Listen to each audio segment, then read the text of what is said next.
Tito, capítulo 2, versículo 11. Tito 2, 11. Dice, porque la gracia de Dios se ha manifestado para salvación a todos los hombres, enseñándoos que, renunciando a la impiedad y a los deseos mundanos, vivamos en este siglo sobria, justa y piadosamente, aguardando la esperanza bienaventurada y la manifestación gloriosa de nuestro gran Dios y Salvador Jesucristo. Vamos ahora a otro pasaje que está... A ver, voy a buscar el pasaje en...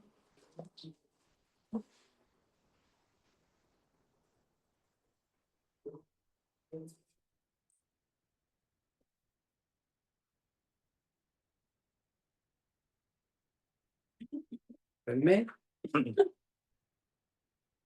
No tenía que anotar. Bueno.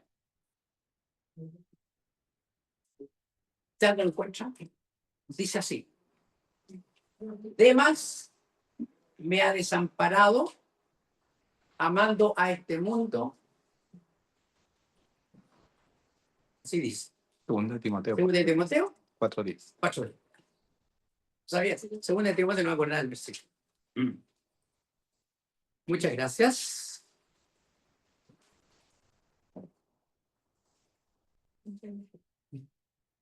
Dice así. Lo leo. Porque Demas me ha desamparado amando este mundo. Y se ha ido a Tesalónica, Crescente para Dalmacia y Tito a Dalmacia. Ya. Los dos versículos que hemos leído vienen del apóstol Pablo, inspirado por el Espíritu Santo. Y cuando le escribe a Tito, habla acerca de cómo se ha manifestado la gracia para salvación, dice, a todos los hombres, a todas las personas. Es decir, el favor inmerecido de Dios disponible para salvar a todo aquel que cree. ¿Cierto? Disponible para todos. ¿Y qué nos enseña? Nos enseña que renunciando a la impiedad, ¿qué es la impiedad? La impiedad es todo lo que está sin Dios. Impío es sin Dios. La impiedad es la práctica de la vida, el estilo de vida sin tomar en cuenta a Dios. No estoy diciendo que se refiera al hecho de no creer en Dios. No. Porque uno puede creer en Dios, pero no tomar en cuenta a Dios en su vida.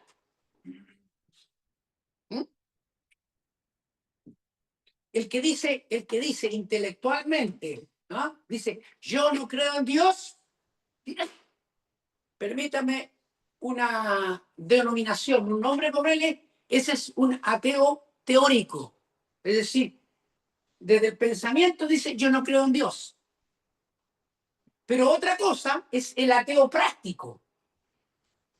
Es decir, dice, yo creo en Dios, pero no me influencia para nada, no afecta nada en mi vida. Yo vivo mi vida sin Dios.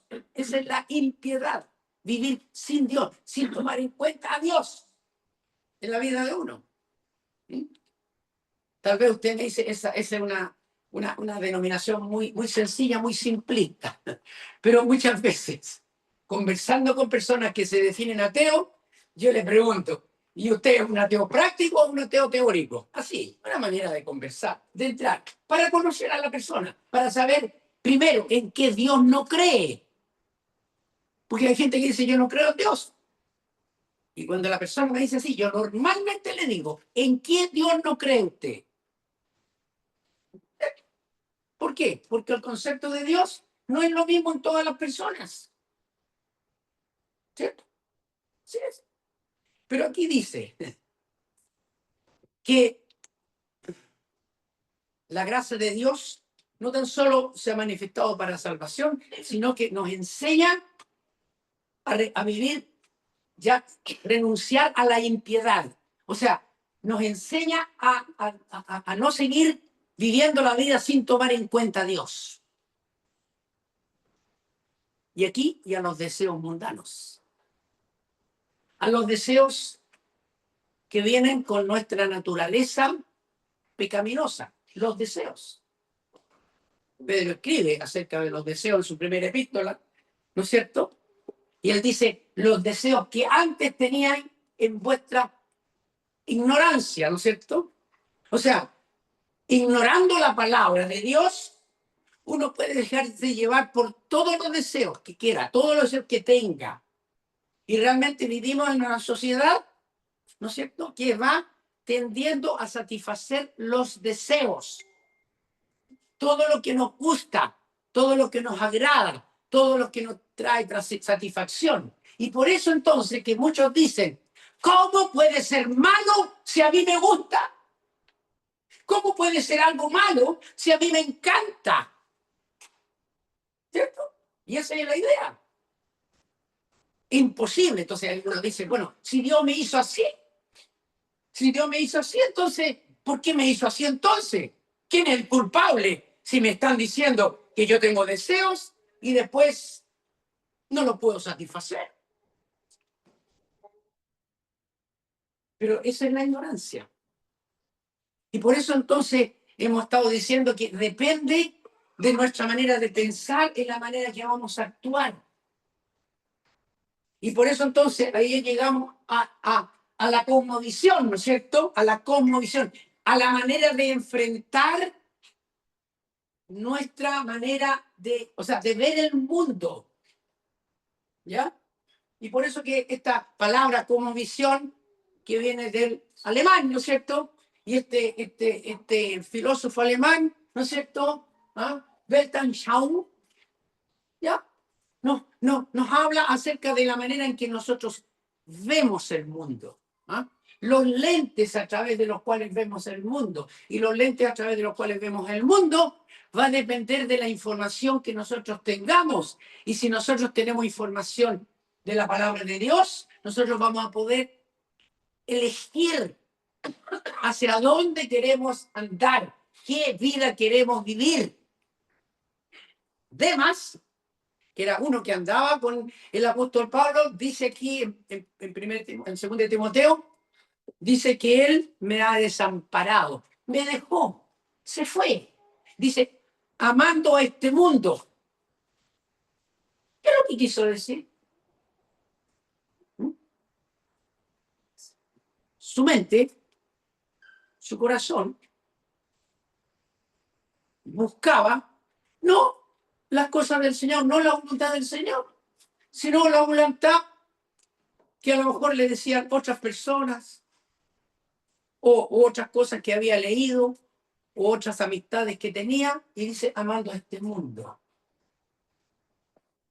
¿Mm? Cuando una persona escucha del amor del Señor Jesucristo, de la obra que Él hizo en la cruz del Calvario, cuando uno escucha de la gracia de Dios, del favor inmerecido de Dios hacia nosotros, los seres humanos, ¿ya? Ese amor, esa gracia que se manifestó para salvarnos, ¿de qué? Para librarnos de qué? De la corriente del mundo. Y hemos estado estudiando, hemos estado considerando cómo el mundo y sus ideas, sus pensamientos van afectando, si es que nosotros no estamos suficientemente preparados y no leemos y no consideramos lo que Dios dice, van haciendo un efecto en nuestras vidas y nosotros tal vez nos vamos comportando no como el Señor quiere, sino como el mundo quiere. ¿Cierto? Entonces, las preguntas importantes acerca de la vida, nuestra cosmovisión. Tenemos que pensar qué cosmovisión tenemos, ¿no es cierto? Pregunta más importante. Y esto parte como a los 10, 11, 12 años, lo que en términos actuales se conoce como la adolescencia. Esta palabra adolescencia es una palabra que comienza a usarse al principio del siglo XX. Un psicólogo describió esta etapa de la vida como la etapa, la primera etapa de la vida joven, podríamos decir, ¿no es cierto? La adolescencia. Ahora se habla de preadolescencia, adolescencia. ¿Sabe? En la Biblia no habla de adolescencia, aunque hay un par de versículos que están traducidos como adolescencia en el libro de Eclesiastés. ¿Cierto? Pero en el original no es la palabra adolescencia. La palabra en el original, ¿sabe cómo es? Pelo negro. Pelo negro, sí. Es interesante. Bueno, no sé si tú conoces otra palabra en el original. Bueno, aquí mi hermano Roberto conoce bastante de hebreo, pero Eclesiastés, ¿cierto? Eclesiastés. 11, al final del 11. Final del 11 y a comienzo del 12 habla de la juventud. Sí, habla del joven, en el fondo. Habla del joven. Claro. El joven. Miren lo que dice aquí a propósito de eso.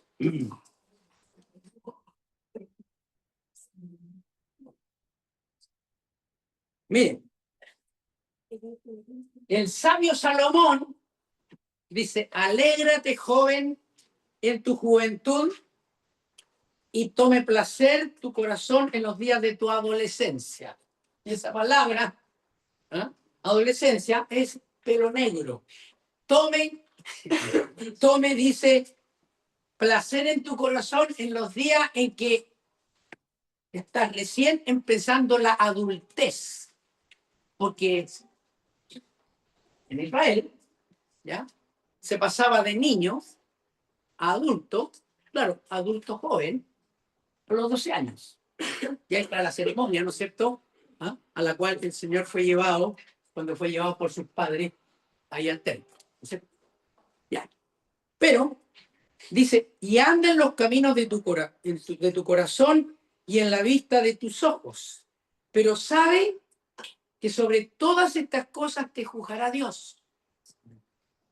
Versículo 10. Quita pues de tu corazón el enojo. Buen consejo.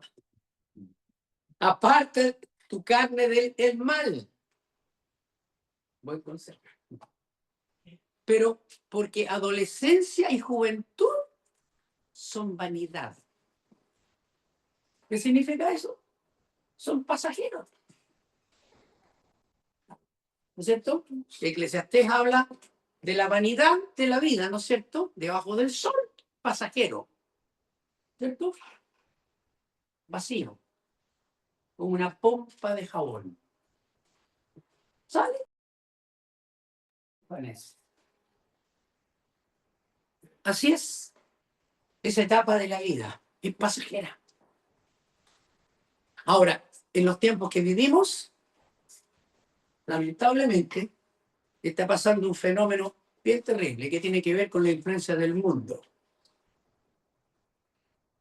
Y entonces hay una palabra que no sé si ustedes han escuchado, pero algunos hablan no tan solo de adolescencia. La adolescencia, que es la primera parte de la juventud, un adulto joven, ¿ya? Yo no tengo ningún problema en usar la palabra, pero entendamos lo siguiente. La sociedad que estamos viviendo se ha prolongado la adolescencia, este primer periodo de la etapa de la juventud, hasta algunos llegan pasados los 30. Entonces ya no se llama adolescente, se llama adultecente. Es como un adulto, pero con pensamiento de adolescente. Los cambios. Fíjense que una de las cosas que tiene que ver con este primer periodo de la juventud nuestra, tiene que ver con estas preguntas más importantes de la vida. Y hay algunos que no han llegado todavía, o ya pasaron los 20, pasaron los 30, y todavía están diciendo, ¿de dónde vengo? Son preguntas que uno empieza a hacerse a esa edad. ¿De dónde vengo? Y entonces por eso he tenido la oportunidad de leer la Biblia, de escuchar la Biblia, de ir a las clases bíblicas. En esa etapa uno empieza a preguntarle, ¿será cierto lo que he escuchado? ¿Será cierto lo que me han enseñado? ¿Calza conmigo el estilo de vida de mis padres, de mis tíos o de otros familiares que dicen que son cristianos? Y entonces en esa etapa de la vida, la persona empieza a cuestionarse todo. A cuestionarse todo. Y yo lo sé, en este momento mi nieta mayor está en el periodo de la adolescencia, 13 años. Y yo tengo alto contacto con ella. Claro que es bastante madura. Pero sabe que es interesante que uno va conversando y sabiendo cuáles son las dudas que tiene, cuáles son los conflictos que tiene. ¿De dónde vengo? ¿Para qué estoy aquí? En esa edad uno empieza a hacerse la pregunta, ¿para qué estoy aquí? La pregunta, todos los que estamos aquí tenemos resuelto esa duda, esa pregunta. Y esto tiene que ver con la cosmovisión, con la manera de vivir la vida, de enfrentar la vida. ¿Por qué? Porque si tú tienes la respuesta a esta pregunta, ¿para qué estoy aquí? Entonces eso va a determinar qué es lo que vas a hacer aquí en este mundo. Pues. ¿Para qué estoy aquí? Algunos piensan, hasta ya pasado más edad, que vienen a este mundo para disfrutar de la pantallita. Así piensa alguno, ¿ah? Yo estoy aquí para levantarme en la mañana y empezar. Y claro, voy al colegio, que lata, pero ojalá. Hasta en los recreos, de repente, algunos, ¿no? Y después en la tarde salgo y ahí está. Y como que eso es la vida, como para eso es la vida. ¿Para qué estoy aquí? ¿Para qué estoy aquí? ¿Para qué estoy aquí? ¿Usted se ha respondido eso?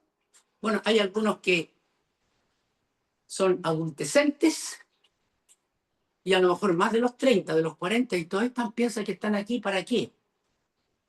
Para disfrutar de esta vida. Y aquí dice, alégrate. Si Dios nunca ha querido que lo pasemos mal. Al contrario, la Biblia dice que Él nos dio todas las cosas para que las disfrutemos. El punto de vista en qué estoy disfrutando yo. ¿Estoy disfrutando mi vida nueva con Cristo o estoy disfrutando con las cosas de este mundo? Por eso entonces hay algo que hace, no me satisface. Voy buscando otras cosas y voy buscando otras cosas. Y así pasa la vida. Y siempre necesitan más estímulos para satisfacer sus deseos, porque nunca están conformes. Moralidad, ¿no es cierto? ¿Qué es bueno, qué es malo? ¿Qué es lo que es bueno, qué es lo que es malo? ¿Dónde voy a encontrar los conceptos de bueno o malo? ¿Para dónde voy? ¿Para dónde voy? ¿Sabe que esta es una de las preguntas más legítimas que uno te puede hacer? ¿Para dónde voy? No tan solo aquí en esta vida, sino después de esta vida. Y esa es una de las grandes preguntas de la Escritura, ¿no es cierto? En Génesis está la pregunta, ¿no es cierto? ¿Se acuerdan cuando le pregunta a Agar, que iba huyendo de la casa de Sara? ¿Y qué le dice Dios? ¿A dónde vas? ¿A dónde va? Una pregunta muy importante. Dios no sabía, sí, Dios sabía dónde iba. Pero todas esas preguntas están puestas ahí para que nosotros preguntamos, para que nos preguntemos y para que nos respondemos. Para que nos respondamos. Y fíjese la maravilla. Tenemos aquí la respuesta en la palabra. Y entonces así se va conformando nuestra visión del mundo, nuestra cosmovisión. ¿A dónde voy? Otra pregunta. ¿Quién soy? ¿Quién soy yo? Ya lo comentamos.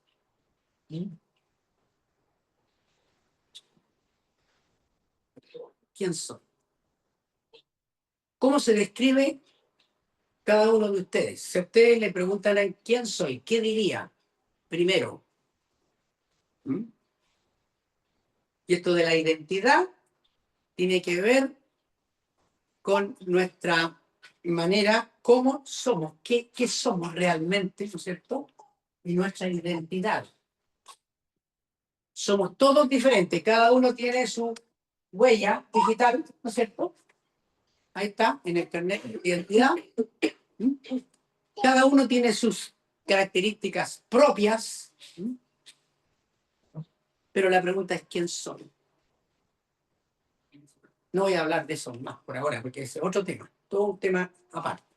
Pero la última realidad, ¿existe Dios? Y si existe, ¿cómo es? ¿Y qué es conocible y cómo conozco lo que conozco? Entonces la cosmovisión determina mi manera de ver el mundo. Pregunto, ¿cómo está viendo cada uno de nosotros el mundo? ¿Está viendo de acuerdo a la palabra de Dios o de acuerdo a otros pensamientos, ¿no es cierto? Y entonces uno dice, gracias porque nosotros, a través de la palabra de Dios, podemos ver la vida de una manera diferente. Y si hay algo que ustedes a lo mejor me han escuchado alguna vez,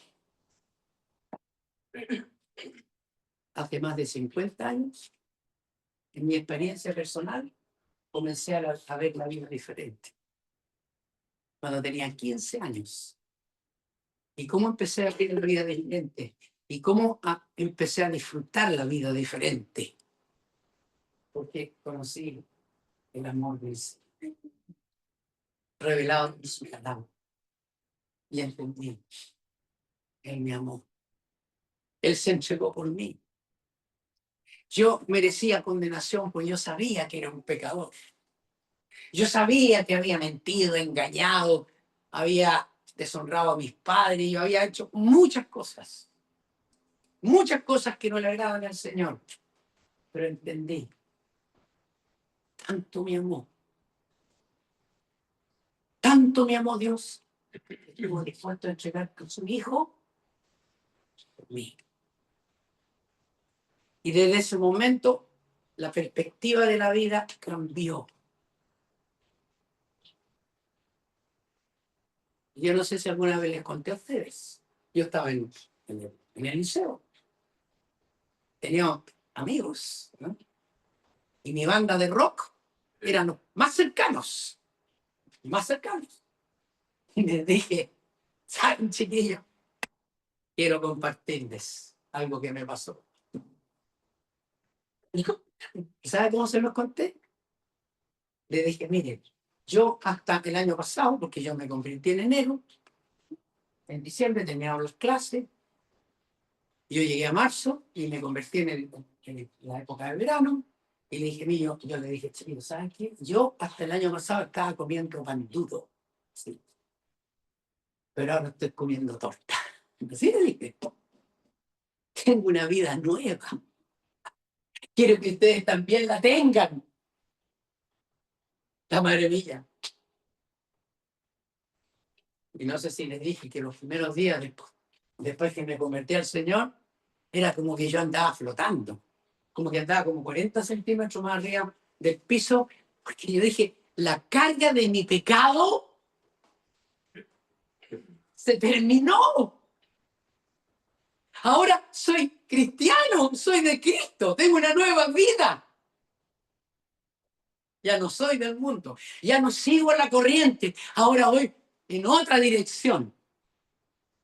Y entonces empecé a ver la vida de la manera más maravillosa que se puede vivir la vida, a través de la obra de Cristo en la cruz. Y yo entendí que Él me amó. Y Él me amó tanto. Él dio todo por mí. ¿Cómo no voy a entregarle mi vida y que Él maneje mi vida? ¿Cómo no lo voy a hacer que Él controle mi vida? Y realmente ha sido extraordinario, maravilloso. No sé si alguna vez les dije. Hay una cosa de la cual me arrepentí después de haberme convertido grandemente, una cosa que, digamos, de mi nueva vida, me arrepentí de mi nueva vida. ¿Sabe qué? No haberle empezado antes. Porque yo podría haberme convertido a los 13 años, a los 11 años, a los 10 años podría haberme convertido, pero no me convertí.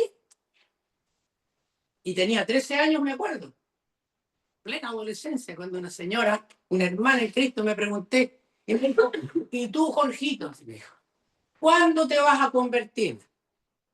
Y yo le dije, tía Elena, dije, más adelante. Voy a convertir más adelante. Ahora yo digo, era muy necio, muy torpe. Menos mal que no partí de este mundo antes de convertirme. O menos mal que no vino al Señor antes de convertirme. Pero de eso yo siempre me he lamentado, porque en vez de tener, no sé, los años que tengo, podría haber tenido más años de creyente. Y había podido comenzar a disfrutar de la vida más tiempo. Porque la Biblia dice, Dios nos ha dado todas las cosas que nos ha dado para que las disfrutemos. Y esa es la idea que el diablo le susurra a la gente que no conoce a Cristo. Si te convierte a ti, tú vas a dejar de disfrutar de la vida. Mentira. Mentira de mentiras. Ahora, lo que no debería ser es que uno no haga un cambio en su vida y entonces en vez de seguir al Señor y disfrutar del Señor, se deje llevar por este mundo, por las cosas del mundo, como le pasó a Demas. El Señor leyó, o sea, leímos nosotros lo que él oró. Los míos, los que me has dado tú, ¿no es cierto? Los que el Padre ha dado al Hijo, no son del mundo. Están en el mundo, pero no son del mundo. Ya no viven conforme a la voluntad del mundo, ¿no es cierto? Y entonces la revelación es la manera en que Dios nos muestra su plan para nosotros y para el mundo. Dios se ha revelado a través de este libro. Y por eso nosotros le decimos a las personas, lea, conozca. Y le decimos, usted comete un tremendo error. Si usted no conoce lo que dice Dios, preocúpese.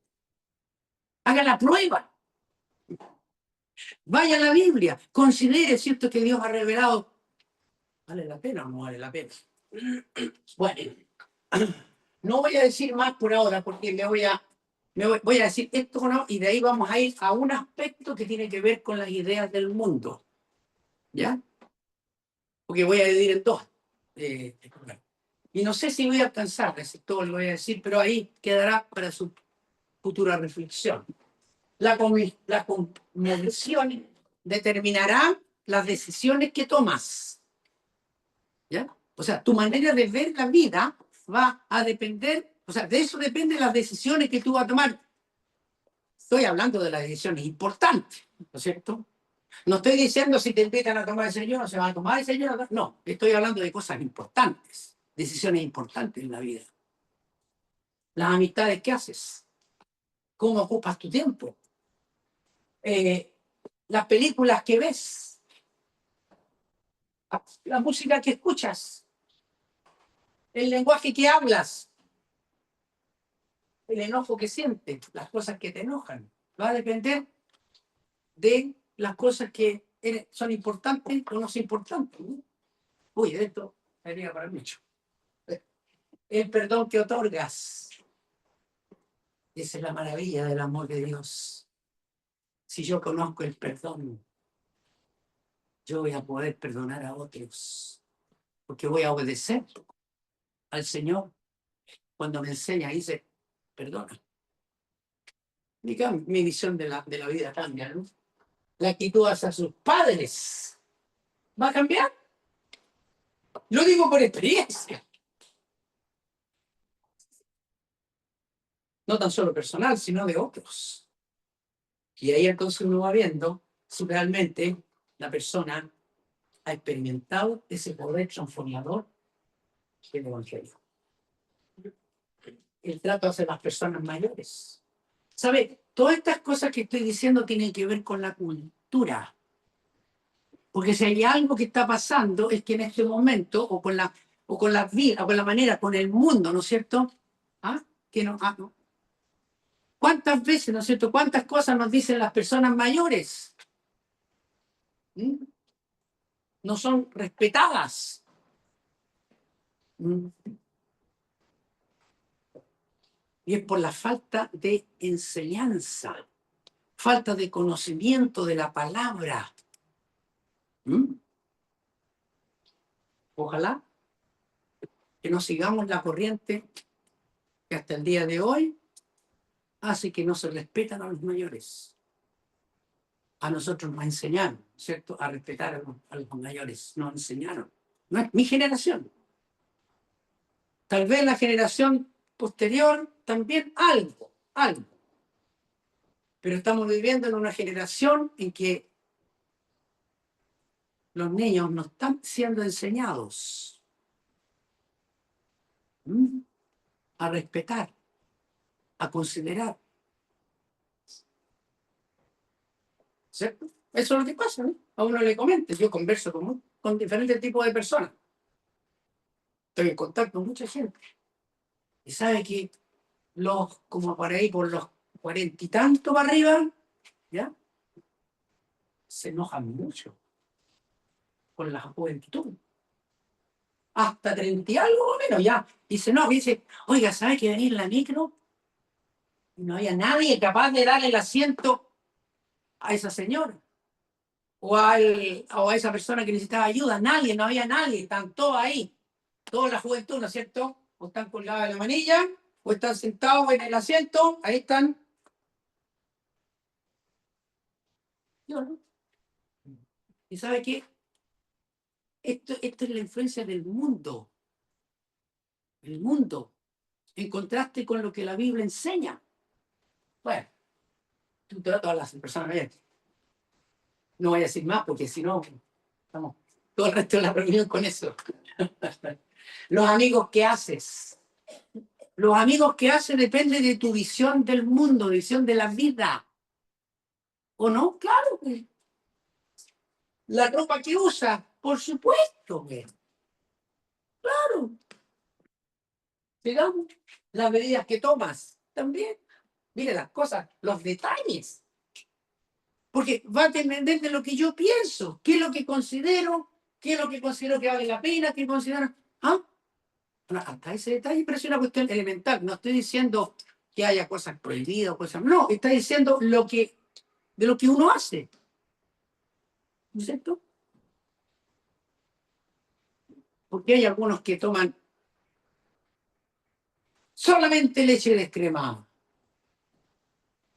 Pues tener la conciencia de que, bueno, la leche completa tiene mucha grasa, ¿no es cierto? Pero va a depender de lo que tú pienses. Ahora, no estoy criticando, yo tomo leche crema, bueno, tomo de toda la leche, en todo caso, no tengo ningún problema. Pero estoy pensando en eso, lo que te digo muchas veces a esta altura de la vida, digo, mi papá llegó a los 79, mi mamá llegó a los 83, y nunca supo de leche descremada ni descremada, tomaba leche entera al pie de la braca, y yo digo, bueno, no sé,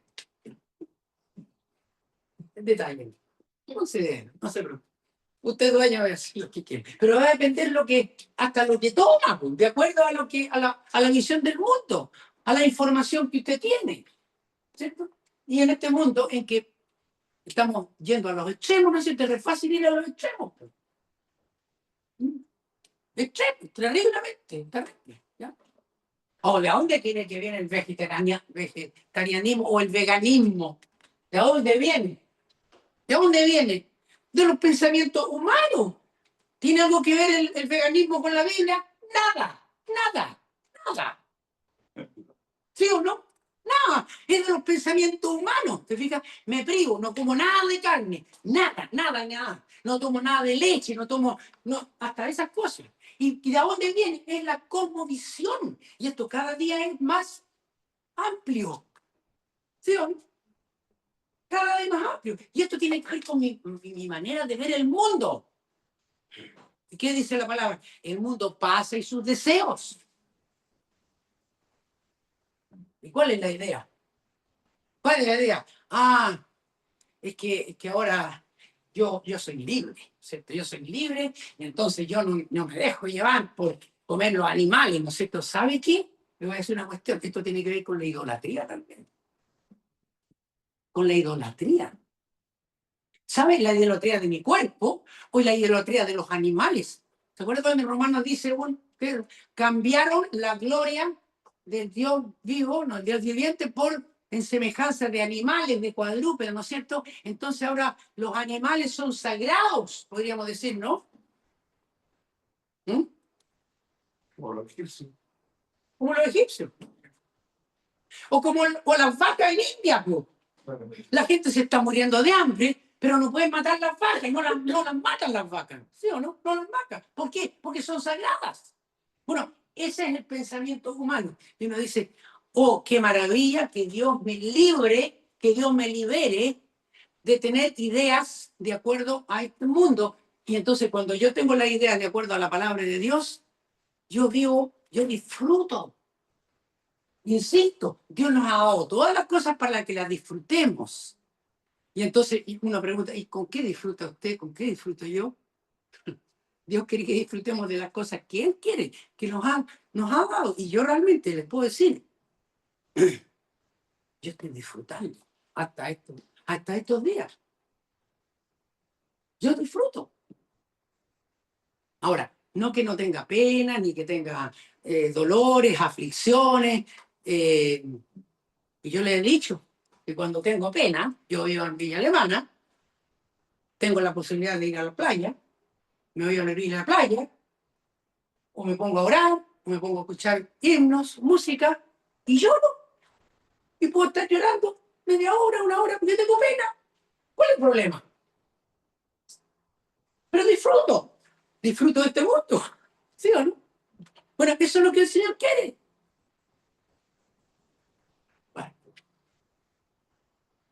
la carrera que estudias, la pureza que proteges, la pureza que proteges.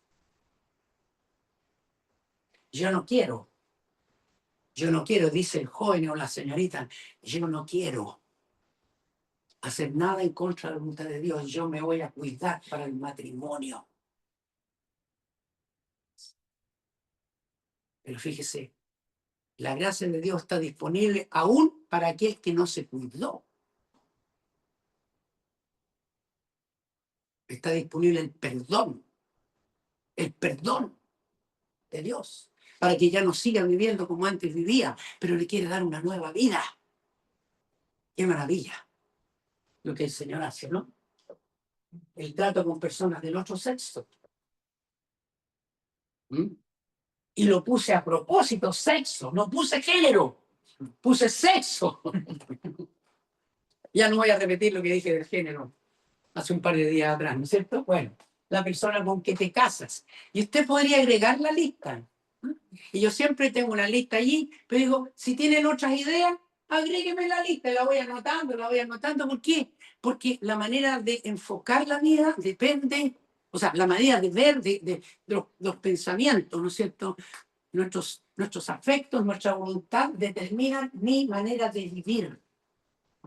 Entonces no nos extrañemos si nos encontramos con cualquier tipo de pensamientos, porque en este momento las personas que no conocen lo que dice Dios pueden creer cualquier cosa, las cosas más increíbles. Y a medida que vamos pasando el tiempo, me voy encontrando con personas que creen las cosas más, para mí, obviamente, para mí, podrían ser ridículas, ¿no es cierto? No se lo digo, por supuesto. Pero dice, bueno, por la gracia de Dios, yo sé lo que Dios me ha revelado. Y qué maravilla lo que Dios me ha revelado. No voy a decir con esto, porque el tiempo va pasando. Pero mire, quiero referirme, voy a pensar un poquito nomás, a cómo en esta sociedad, ¿saben cuál es la idea? En esta sociedad, o la idea del mundo en este momento, voy a decir dos cosas. La idea es feminizar a los varones, ¿ya? y masculinizar a las mujeres. Mire, lo que está pasando en este mundo. ¿Y por qué me voy por este lado?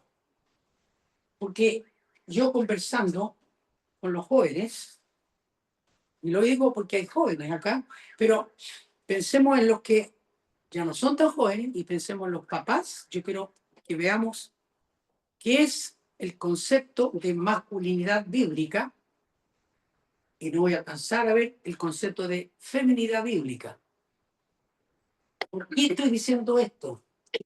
Porque algo teníamos que hablar de la familia. Y la familia bíblica y el matrimonio bíblico está compuesto bíblicamente de acuerdo a lo que Dios diseñó por un hombre y una mujer. No por un macho y una hembra. Te voy a contar una anécdota. Mi hija tenía muy claro que quería que mi nieto fuera bien varoncito, ¿ya? Bien varoncito. Porque obviamente hay ciertas características, ¿no es cierto?, de los niños en que son más suaves, en fin.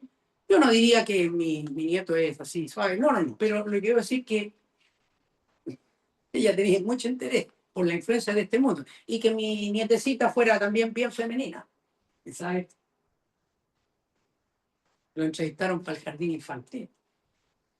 Entonces, una de las preguntas que le hacían, ¿y tú qué eres, hombre o mujer? Y él dijo, soy macho. Casi no lo aceptan en el jardín infantil. Es que el concepto de macho, ¿no es cierto?, obviamente significa una persona, un bruto, ¿no es cierto?, en buen chileno, ¿no? Un bruto. No sé, un tipo violento, ¿no es cierto? Un tipo llevado a su idea. Pero ese no es el concepto bíblico de lo masculino, ¿cierto? Bueno, vamos a partir por 1 Corintios 16. Yo ya les dije que no voy a alcanzar a terminar, así que no me digan que quedamos a media. Es que, ¿qué le vamos a hacer? Sí, a tiempo. 1 Corintios 16, versículo 13. Versículo 13. Escribe el apóstol Pablo a los Corintios, a la iglesia en Corinto.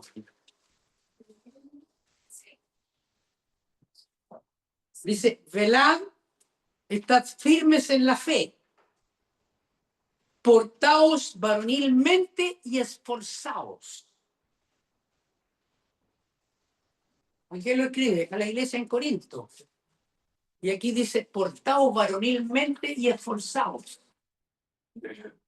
Entonces, la pregunta es, ¿qué significa portarse varonilmente y esforzados? ¿Qué significa eso? ¿Qué sentido tiene? Ahora, para complicarnos la cosa y la comprensión, ¿sabe? Es la única vez que aparece en el Nuevo Testamento esta palabra varonilmente. Varonilmente y esforzados. Pero, ¿qué es lo que está queriendo decir?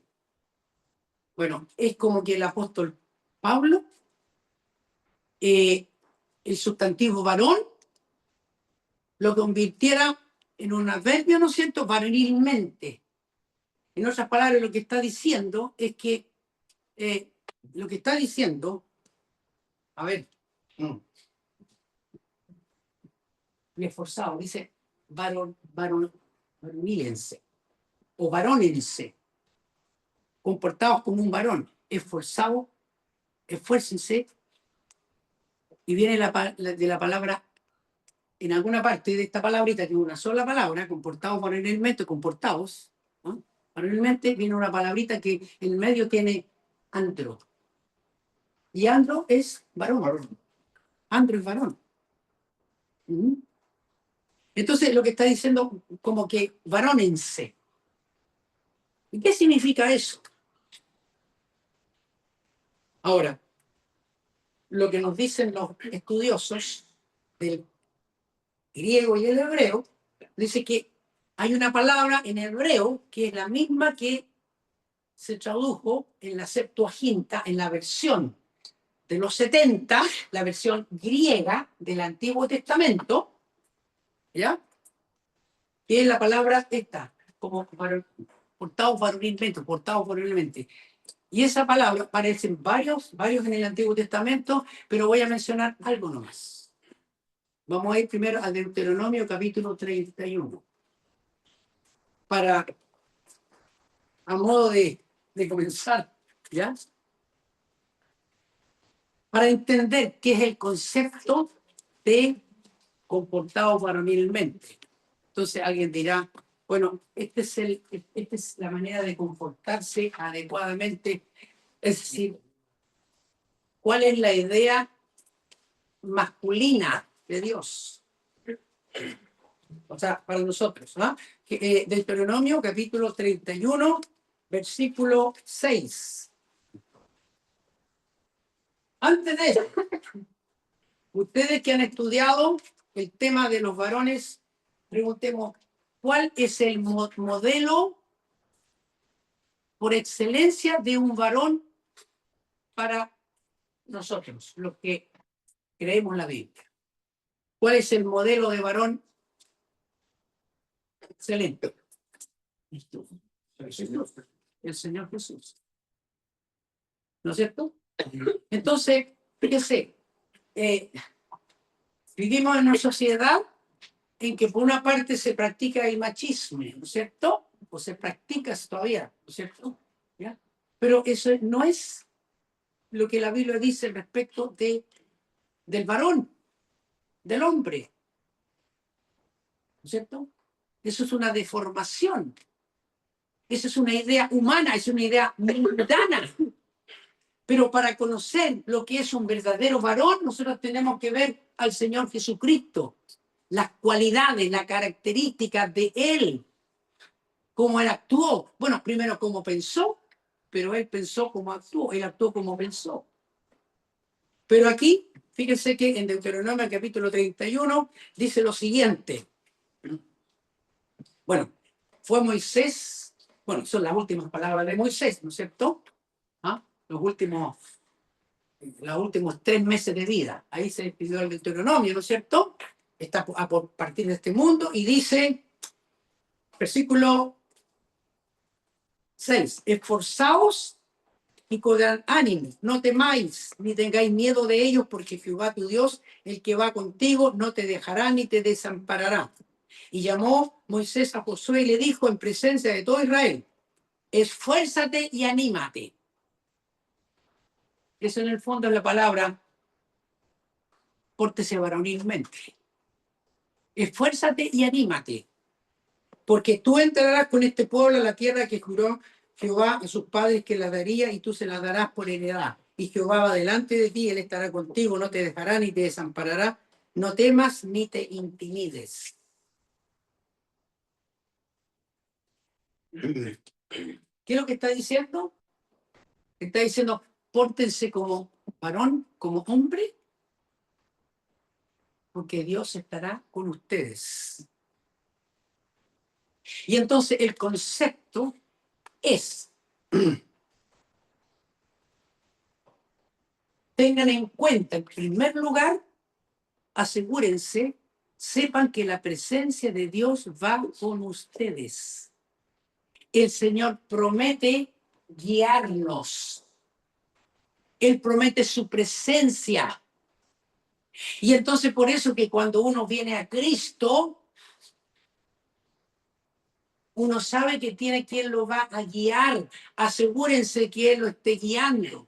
Y ese es el modelo bíblico para nosotros, igual como el Señor Jesús. Él siempre hizo la voluntad del Padre, siempre fue guiado por el Padre.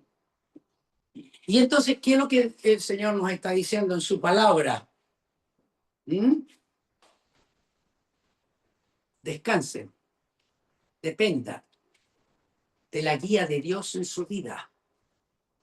Pórtense varonilmente y esforzaos. Dependan del Señor. Porque si ustedes dependen del Señor, ustedes no van a tener miedo, van a confiar en el Señor. Yo tendría como unos 4 o 5 años, cuando andaba tomado de la mano de mi papá, no muy lejos de aquí, en La Vega. Mi papá iba a La Vega todos los días sábados, ¿ya? Y me llevaba a mí. A veces llegaba mi hermano, pero muchas veces me llevó a mí. Y yo iba tomado de la mano de mi papá. Y sabe que yo, no sé, alguna vez se lo conté, pero hubo segundos que para mí parecían un siglo. De repente me solté la mano de mi papá. Y ustedes han ido el sábado a la Vega, lleno de gente, ¿no es cierto? Terrible, ¿no? Y realmente yo creo que yo me acuerdo, tenía como 5 años más o menos, y yo sabía que en ese momento estaba, pero terror, un terror. Me solté de la mano de mi papá. Claro, duró unos segundos, porque mi papá se devolvió casi inmediatamente. Entre medio de la gente, volvió, y ahí me tomó de la mano. Bueno, ¿por qué le estoy diciendo esto? Porque realmente, mire, qué maravilloso es saber que si uno le entrega su vida al Señor, uno va con Él. Y qué bueno cuando en vez de mirar al mundo y andar buscando las cosas de este mundo, uno lo busca al Señor, busca la voluntad del Señor, entonces uno sabe que va con Él. Y este es el primer concepto que entiendo, en la misma palabrita. ¿Mm? Versículo 23 del capítulo 31, que dice: y dio orden a Josué, hijo de Nun, y dijo: esfuérzate. Ahora, no es Moisés, ahora es Josué. Y dice, está hablando de Josué. Y dio orden a Moisés, versículo 22, escribió este cántico aquel día, lo enseñó a los hijos de Israel, y dio orden a Josué, hijo de Nun, dijo: esfuérzate y anímate, pues tú introducirás a los hijos de Israel en la tierra que les juré, yo estaré contigo. Ese es el concepto. Yo estaré contigo. ¿Me está entendiendo? Ya. Josué capítulo 1, versículo 6. Portaos varonilmente.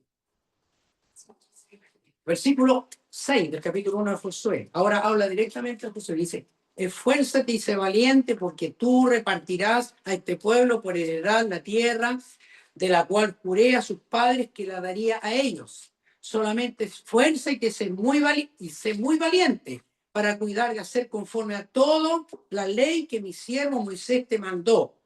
No te apartes de ella, ni a diestra ni a siniestra, para que seas prosperado en todas las cosas que enfrentas. Segunda cosa, yo veo aquí que nos tenemos que asegurar de que estamos haciendo la voluntad de Dios. Esfuérzate y sé valiente. Portaos varonilmente y esforzados. Asegúrese que esté haciendo lo que Dios quiere. No lo que dice el mundo. No las ideas que uno recoge de tantas fuentes diferentes, ¿no? Ahora, Josué tenía que conquistar la tierra. No era como estos conquistadores que llegaron acá a América u otros países, ¿no es cierto? ¿Ah? ¿Cuál era el deseo? ¿Ah? Bueno, primero obedecer a la corona, pero ellos tenían el deseo de fama, ¿no es cierto? De riqueza, de renombre, ¿no? ¿Ah? No era la idea, ¿no es cierto? No era la idea. La idea era obedecer a Dios. Y por eso entonces cuando uno está dispuesto a obedecer a Dios, uno dice, sea como sea, yo quiero obedecer a Dios, agradar al Señor, hacer la voluntad de Dios. ¿Ya? Y yo sé cuál es el propósito de Dios, pero el fin no justifica los medios. Yo voy a procurar hacer la voluntad de Dios a medida que Él me va mostrando su voluntad. ¿cierto? Pero si hay algo que a uno le hace perder valor o valentía en la vida, es no estar seguro de estar haciendo la voluntad de Dios. Porque uno, no sé, duda, teme. Asegurémonos. Ahora, esto es para todos nosotros. Ahora, no estoy diciendo que las mujeres se masculinicen. No, estoy diciendo que ese es el concepto bíblico. Ser valiente, ser esforzado, buscar hacer lo que el Señor quiere, no lo que yo quiera. Y en tercer lugar, y con esto termino por el tiempo,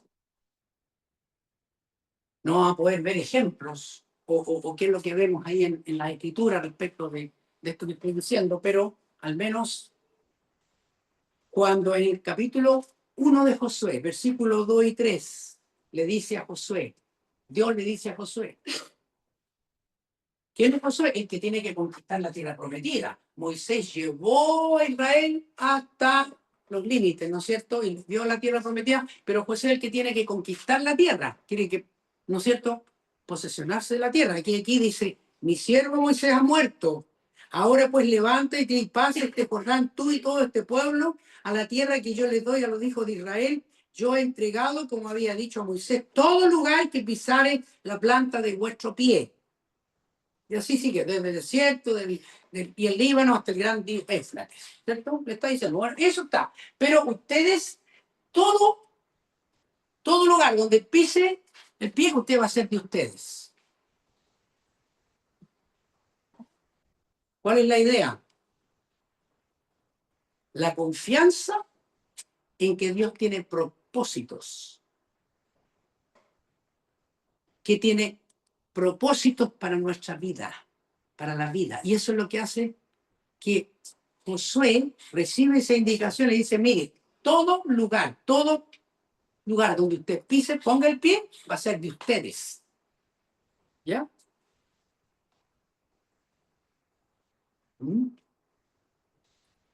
Entonces, nuestra responsabilidad es hacer todo lo que podamos hacer de acuerdo a la voluntad de Dios. Y aquí lo que no podemos hacer, no lo hagamos nosotros, dejemos que lo haga Dios. Y por eso que muchas veces experimentamos cosas que no entendemos. A usted le han pasado cosas que usted no entiende. A mí también, no lo entiendo. Pero lo interesante es que nosotros confiemos en que hay un propósito de Dios. Y eso es para todos nosotros. Y cuando el apóstol Pablo le escribe a los cristianos en Corinto, le dice, mire, preocúpese en primer lugar de qué? De depender de Dios, de saber que Dios le está guiando. Preocúpese, en segundo lugar, de obedecer. Y en tercer lugar, piense que Dios tiene propósitos para su vida. Y en este sentido, entonces, nosotros, como varones, tenemos algo que Dios ha puesto en nosotros, pero todos nosotros tenemos la capacidad de depender de Dios, de obedecer a Dios y de pensar en que Dios tiene propósitos. Y de esta manera entonces nosotros vamos a enfrentar la vida, ya no de acuerdo a los pensamientos de este mundo, sino que vamos a enfrentar la vida conforme a lo que Dios ha dicho en su palabra. Bueno, el tiempo ha pasado. Lo dejo hasta ahí. Mientras tanto, sigan estudiando, sigan analizando, traten de ver algunos ejemplos, consideren esas cosas, pero cuando uno entiende los propósitos de Dios, cuando uno sabe que si uno está dispuesto a obedecer al Señor, va a enfrentar la vida de otra manera. Y ya no va a vivir de acuerdo a la corriente del mundo, sino va a vivir de acuerdo a lo que el Señor quiere y uno va a disfrutar de la vida como dijo, Pablo dijo, Dios nos ha dado todas las cosas para que las disfrutemos.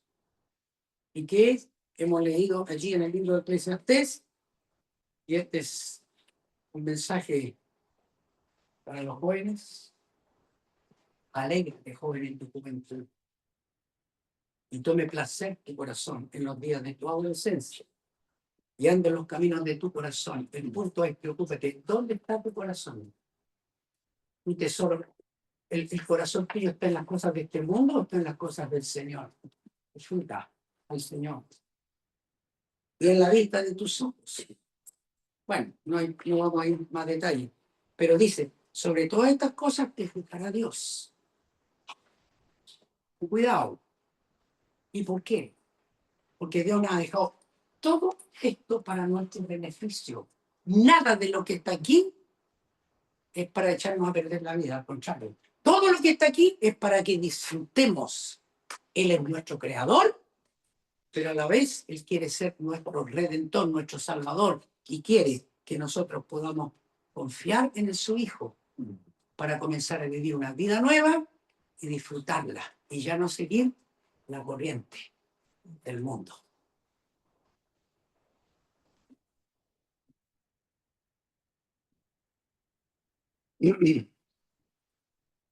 Gracias.